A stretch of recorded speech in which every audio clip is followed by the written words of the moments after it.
Hello, future assistant professors. I hope you all are well. Today we are doing unit 3rd, which is the statistical and econometrics. तो our first topic is skewness.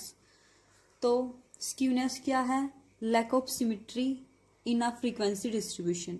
कि आपके frequency distribution में symmetry नहीं है. Symmetry means it means कि आपने उस particular चीज को इक्वल पार्ट्स में डिवाइड नहीं किया है. Lack of symmetry, equal parts में डिवाइड करने की कमी है. फ्रीक्वेंसी डिस्ट्रीब्यूशन, कुछ भी हमें फ्रीक्वेंसी दी गई है उसको हमने डिस्ट्रीब्यूट किया है, बांटा है, लेकिन वो इक्वल पार्ट्स में नहीं डिवाइड की है, इसलिए lack of symmetry in frequency distribution को हम स्क्यूनेस कहते हैं. तो हमें पहले ये मीनिंग क्लियर होना चाहिए कि सिमिट्री है क्या. सिमिट्री का मीन्स होता है कि इक्वल पार्ट्स में किसी चीज को डिवाइड करना. मान लीजिए कि आपके पास 100 आइटम्स है, आपने उन 100 आइटम्स को इक्वल पार्ट्स में डिस्ट्रीब्यूट करना है. तो आप क्या करोगे, 50 आइटम्स को एक साइड रखोगे और 50 आइटम्स को एक साइड रखने वाले हो. इसको एक और एग्जांपल से समझ सकते हैं. मान लीजिए एक बोतल है, अगर आप उसको मिड में से कट करते हैं तो वो इक्वल पार्ट्स में डिवाइड हो जाती है. तो इसको सिमेट्रिक डिस्ट्रीब्यूशन कहते हैं या फिर इसको नॉर्मल डिस्ट्रीब्यूशन भी कहते हैं. तो अब हमें करना स्क्यूनेस क्या है. तो स्क्यूनेस क्या होता है, लैक ऑफ सिमेट्री, या फिर इसको लैक ऑफ सिमेट्री कहते हैं, असिमेट्री भी बोल देते हैं. ये कुछ नहीं होता है, इट्स अ नथिंग बट अगर आप किसी चीज को इक्वल पार्ट्स में डिवाइड नहीं कर पाते तो इसको स्क्यूडनेस कहते हैं. आपने ये बोतल को यहां से कट किया, आप देख सकते हो कि ये वाला पार्ट कम है इस वाले पार्ट से. इट मीन्स कि आपने इस चीज को, पर्टिकुलर बोतल को 2 इक्वल पार्ट्स में डिवाइड नहीं किया है.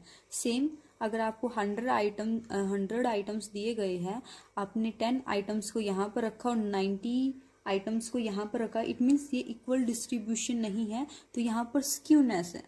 तो फ्रीक्वेंसी डिस्ट्रीब्यूशन दो तरह से हो सकता है, एक सिमेट्रिकल डिस्ट्रीब्यूशन और एक स्क्यूड या फिर असिमेट्रिकल डिस्ट्रीब्यूशन. सिमेट्रिकल क्या होता है, इक्वल पार्ट्स में डिवाइड करना, और स्क्यूड या असिमेट्रिक डिस्ट्रीब्यूशन क्या है कि आपने उस पर्टिकुलर चीज को इक्वल पार्ट्स में डिवाइड नहीं किया है. सिमेट्रिक डिस्ट्रीब्यूशन क्या होती है, नो स्क्यूनेस, कि उसमें स्क्यूनेस नहीं होती है. अगर स्क्यूनेस नहीं है, किसी तरह के आपने जो फ्रीक्वेंसी को डिस्ट्रीब्यूट किया है उसमें आपने इक्वल पार्ट्स में डिवाइड किया, तो क्या होगा कि आपकी जो वैल्यू है मीन की, मीडियन की और मोड की, वो इक्वल होगी या सेम होगी. It means mean is equal to median and median is equal to mode. ये कर्व बना गया है नॉर्मल डिस्ट्रीब्यूशन कर्व. इसके इस पॉइंट पर मीन, मीडियन, मोड तीनों ही इक्वल है. इसको बेल शेप्ड कर्व भी कहते हैं. यहाँ पर जो फ्रीक्वेंसी स्प्रेड की गई है, इट मीन्स डिस्ट्रीब्यूट की गई है, वो सेम है दोनों साइड. इस साइड भी सेम है, 50% यहाँ पर है और 50% यहाँ पर है. ये आपको एक नॉर्मल डिस्ट्रीब्यूशन है या फिर बेल शेप्ड कर्व है या फिर एक सिमेट्रिकल डिस्ट्रीब्यूशन है. अब बात आती है मेन कि आपका स्क्यू डिस्ट्रीब्यूशन क्या है. कि असिमेट्रिकल या स्क्यू डिस्ट्रीब्यूशन 2 टाइप्स का होता है, पॉजिटिवली स्क्यूड और नेगेटिवली स्क्यूड. पॉजिटिवली स्क्यूड का क्या मतलब होता है कि longer tail of the curve to the right of the central point.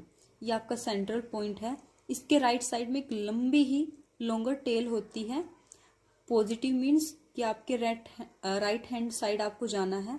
और नेगेटिव क्या होता है, longer tail of the curve to the left of the central point. कि सेंट्रल पॉइंट से लेफ्ट साइड आपके कर्व की एक लंबी ही टेल होती है. अभी डायग्राम से देखने वाले हैं. ये नेगेटिव होता है, इट मीन्स ये लेफ्ट हैंड साइड होता है. पॉजिटिवली स्क्यूड, ये डायग्राम आपको पॉजिटिवली स्क्यूड है. मैंने कहा ना पॉजिटिव है तो राइट हैंड साइड. तो ये देखिए इसकी टेल है जो राइट हैंड साइड फैली हुई है, और ये नेगेटिवली स्क्यूड है, इसकी टेल लेफ्ट हैंड साइड फैली हुई है. टेल का क्या मतलब है यहाँ पर कि ये किस तरफ झुका हुआ है आपका, किस पॉइंट की तरफ, किस साइड. इट मीन्स किस साइड, या तो लेफ्ट साइड झुकेगा या फिर राइट साइड झुकने वाला है. राइट साइड झुकता है तो आपका पॉजिटिवली स्क्यूड है, और लेफ्ट साइड झुकता है तो आपका नेगेटिवली स्क्यूड है. जब आपका राइट साइड झुकता है तो इसका मतलब होता है कि आपका मीन ज्यादा है, ये एम क्या है मीडियन से, और मीडियन ज़्यादा है आपका मोड से, तो इसको इस तरह से लिखते हैं, mean is greater then median and median is greater then mode.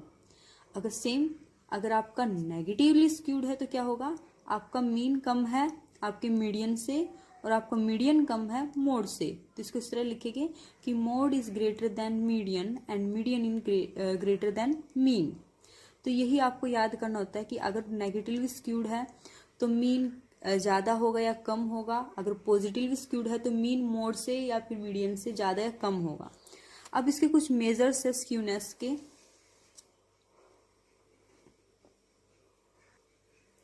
ये कुछ मेजर्स है स्क्यूनेस के। तो स्क्यूनेस को 2 टाइप से मेजर किया जा सकता है। एक तो absolute measure of skewness, absolute term में आप मेजर करते हो, और एक रिलेटिव मेजर्स होते हैं स्क्यूनेस के, या इसका दूसरा नाम क्या है, कोफिशिएंट ऑफ स्क्यूनेस।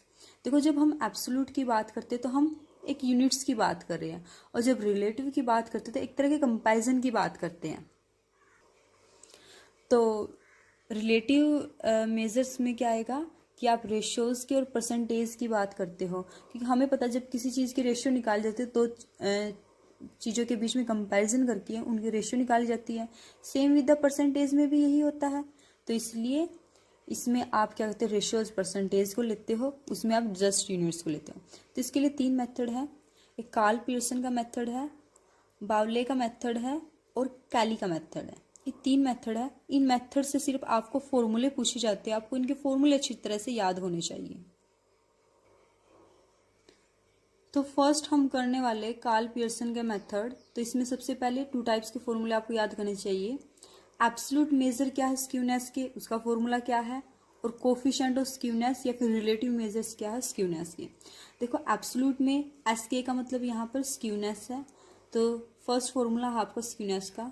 ये एक्स बार का क्या मतलब है, मीन, मीन माइनस मोड, ये आपका एब्सोल्यूट में स्क्यूनेस का फॉर्मूला है।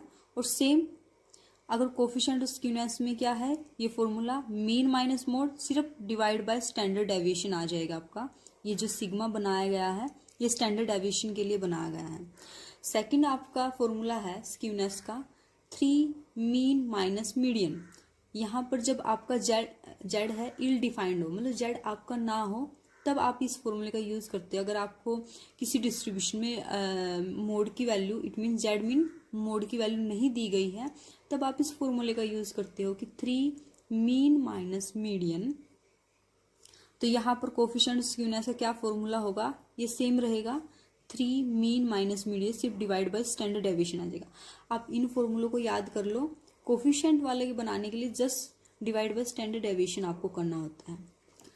तो कार्ल पियर्सन का जो कोफिशिएंट ऑफ स्क्यूनेस है यूजुअली लाई करता है बिटवीन +1 से -1 के बीच में। इट मीन्स कि -1 से +1 के बीच में आपकी स्क्यूनेस की वैल्यू वेरी करती है, यदि आपको आपका मीन और मोड दिया गया हो। अगर आपका फर्स्ट वाला फॉर्मूला लगता है, ये फर्स्ट वाला फॉर्मूला लगता है अगर किसी उसमें, तो आपके स्क्यूनेस की वैल्यू वेरी करेगी +1 से -1 के बीच में। लेकिन अगर आपको सेकंड वाला फॉर्मूला लगाना पड़ता है जहां पर जेड एब्सेंट हो या फिर नहीं दिया गया हो, तब आपकी कोफिशिएंट की वैल्यू लाई करने वाली है +3 से -3 के बीच में। तो सेकंड है हमारा बावले के मेथड। क्या है, सेम इसके साथ भी यही है कि एब्सोल्यूट स्क्यूनेस का फॉर्मूला क्या है और रिलेटिव स्क्यूनेस का फॉर्मूला क्या है। तो एब्सोल्यूट स्क्यूनेस का फॉर्मूला आपका रहेगा Q3 + Q1 - 2m। m का मतलब क्या है यहाँ पर, मीडियन। देखो, मैंने आपको स्टार्टिंग में ही लिखवाया है ये कि x बार का मतलब मीन है, m का मतलब मीडियन है, और z का मतलब आपका होता है मोड। ठीक है, तो ये फॉर्मूला आपका Q3 + Q1 - 2 मीन। तो कोफिशिएंट ऑफ स्क्यूनेस में क्या होगा, जैसे ये ऊपर वाला सेम रहने वाला, नीचे क्या आएगा, Q3 - Q1। देखिए, Q3 - Q1 ये लिखना है आपको। सेम विथ कैली के मेथड में भी यही है कि स्क्यूनेस का फॉर्मूला क्या है, P90 + P10 - 2m, m mean median. तो कोफिशिएंट ऑफ स्क्यूनेस का फॉर्मूला क्या रहेगा, ऊपर वाला ये सेम रहने वाला, बस इसको P90 - P10 हो जाएगा। सेम एक और फॉर्मूला है, इसी का ये वर्जन है यहाँ पर पी था, यहाँ पर D9 plus D1 minus 2m, और कोफिशिएंट ऑफ स्क्यूनेस क्या है, D9 plus D1 minus 2m divide by D9 minus D1। यहाँ से क्वेश्चन जब स्क्यूनेस के आते हैं, इन मेथड्स के सिर्फ ये फॉर्मूले पूछे जाते हैं कि बावले का फॉर्मूला कौन सा है, कैली का कौन सा है, फॉर्मूला बताइए, या फिर उनमें से सिलेक्ट कीजिए कौन सा फार्मूला कैली का है। देखो, आपका स्क्यूनेट बेस्ड होता है आपके परसेंटाइल्स पर और डेसाइल्स पर। देखो, परसेंटाइल्स होते हैं किसी चीज को 100 पार्ट्स में डिवाइड करना, और डेसाइल्स होते हैं 10 पार्ट्स में डिवाइड करना।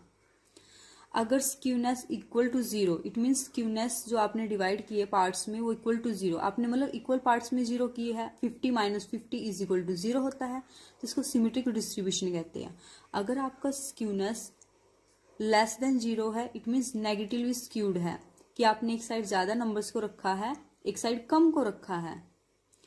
और स्क्यूनेस अगर आपका ग्रेटर देन 0 है तो पॉजिटिवली स्क्यूड डिस्ट्रीब्यूशन होता है आपका। अब हम सेकंड करने वाले कुर्टोसिस क्या है।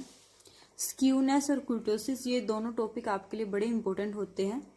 तो कुर्टोसिस क्या होता है, आपके शेप क्या होगी कर्व की, डिग्री ऑफ फ्लैटनेस और पिकनेस क्या होगी आपकी फ्रीक्वेंसी की। आपने को जो नंबर दिए गए, फ्रीक्वेंसी दी गई है, वो फ्लैट है या फिर पिक्ड है।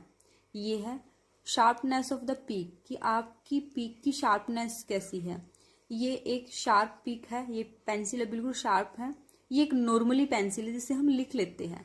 ये है बिल्कुल काफी, इसको ये शार्प नहीं कह सकते हम, थोड़ी फ्लैट है, ये आगे से थोड़ी फ्लैट है, तो इसे लिखना मुश्किल हो जाता है। इससे वैसे नहीं लिखा जाएगा, जैसे लिखना शुरू करेंगे ये आगे से इसकी पीक टूट जाती है थोड़ी ही। ये नॉर्मली होती है, तो ये नॉर्मल होती है, नॉर्मल हम पेंसिल ऐसे ही यूज करते हैं।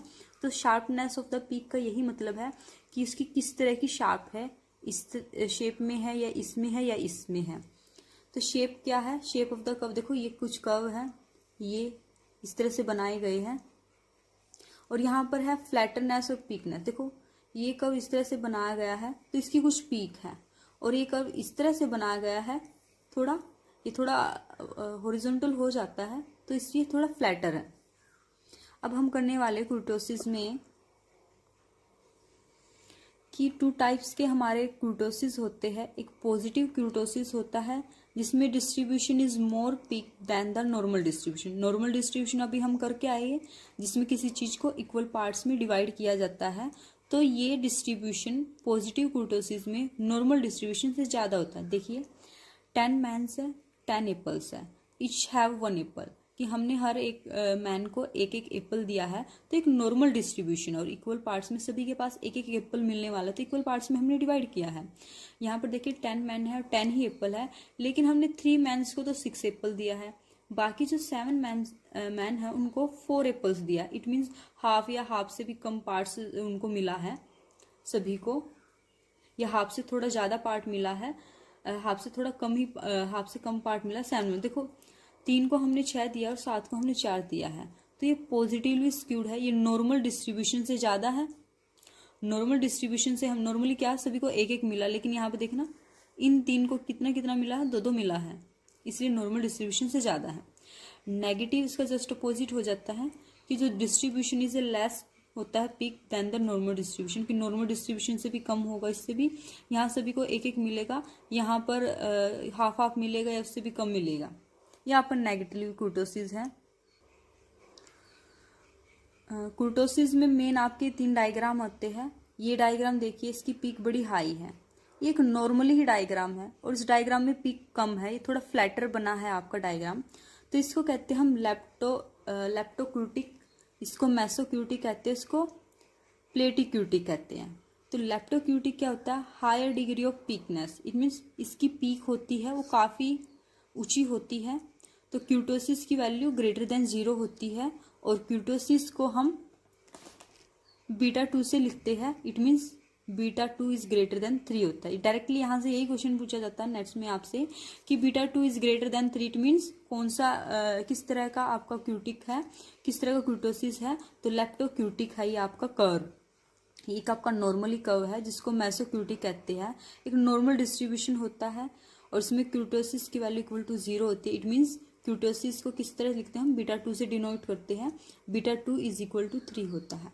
और प्लेटिक्यूटिक में क्या होता है, लो डिग्री ऑफ पीकनेस होती है। देखिए ये थोड़ा फ्लैटर बना है, इसमें पीक की कमी है, तो इसमें क्यूटोसिस की वैल्यू लेस देन 0 होती है और बीटा 2 की वैल्यू लेस देन 3 होती है। अब हम करने वाले डिफरेंस क्या है स्क्यूनेस में और क्यूटोसिस में। देखो स्क्यूनेस क्या मेजर करता है, क्यूटोसिस क्या। देखो स्क्यूनेस आपको डिग्री ऑफ लोब साइडनेस बताता है कि किस साइड आपका डिस्ट्रीब्यूट किया गया है, लेफ्ट हैंड साइड या फिर राइट हैंड साइड। क्यूटोसिस आपको बताता है degree of tailedness in the distribution, कि आपके डिस्ट्रीब्यूशन में टेल किस तरह की है, पीक है, नॉर्मल है या फिर एक फ्लैटर टेल ली गई है। तो ये इंडिकेट करता है lack of equivalence in the frequency distribution. Equivalence क्या है कि आप में ने जो डिस्ट्रीब्यूशन किया वो इक्वल पार्ट्स में डिवाइड नहीं है। और क्यूटोसिस क्या बताता है कि आपने जो डाटा लिया गया या तो पीक पे है या तो काफ़ी हाई है या फिर काफ़ी फ्लैट लिया गया in relation to normal distribution. Skewness आपको बताता है amount and direction of the skew किस तरह की है, ये राइट साइड है, ये लेफ्ट साइड है, नेगेटिव है या फिर पॉजिटिव है। और आपको क्यूटोसिस बताता है टेल या शेप क्या होगी आपकी सेंट्रल पीक की, या वो इस तरह की पीक में है या इसमें है या इसमें है, ये आपका लेप्टो है, ये मेसो है और ये प्लेटी है।